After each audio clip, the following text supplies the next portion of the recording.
இனியவர்களே, ஆனந்தமானவர்களே, அற்புதமானவர்களே, அதாவது மனிதருள் மாணிக்கமாக இதயத்தில் வைக்க வேண்டியவர் தேராக மாறி இருக்கின்றார். உலகத் தமிழர்கள், இலங்கை தமிழர்கள் எல்லாம் சேர்ந்து கேப்டனை தேர் செய்து கொண்டாடுகின்றார்கள்.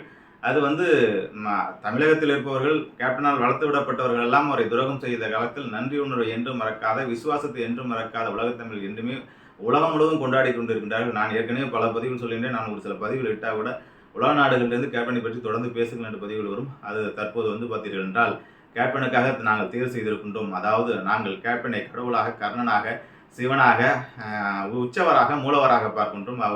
அவர் எப்பொழுதும் உலாவர வேண்டும் என்ற அற்புதத்தை சொல்லி கேப்டனுக்காக ஒரு பெரிய தேர்வை செய்திருக்கின்றார்கள்.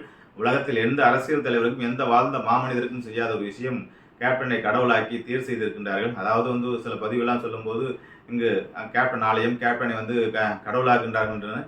அதாவது கேப்டனுடைய குடும்பத்தாரோ இல்லை கேப்டனுடைய விசுவாசிகளோ அவரை கடவுளாக, உலகமே கடவுளாக ஏற்றுக்கொண்டது என்றால் கர்மயோகம் செய்த ஒரு மனிதர் கடவுளாக ஏற்றுக்கொள்ளப்படுவார் என்பதற்கு இன்றைக்கு இந்த தேரே உதாரணம்.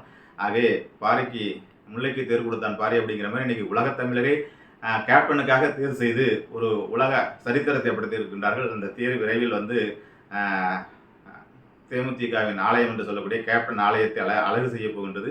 ஆகவே அவர் அந்த ஆலயத்தில் உலா வரப்போகின்றார். கடவுளாக உருவெடுத்துக் கொண்டிருக்கின்றார். அந்த அவதார புருஷரை கேப்டன் ரசிகர்கள் எல்லாம் கொண்டாடி தீர்க்கின்றார்கள். இதை பார்த்து கொண்டிருக்கும் கேப்டனுடைய அதிகபட்ச ரசிகர்கள் மேலும் மேலும் மேலும் இது போன்று அவருடைய விசுவாசத்தையும் அன்பையும் காமிக்க வேண்டும், கேப்டனுடைய அருளாசியை பெற வேண்டும் என்பதை உங்களுடைய அன்பு கோரிக்கையாக வைத்துக்கொண்டு உங்களிருந்து விடைபெறுகின்ற நண்பர்களே, வாழ்த்துக்கள். வாழ்வுடன் வாழிய நலம், வாழிய பல்லாண்டு.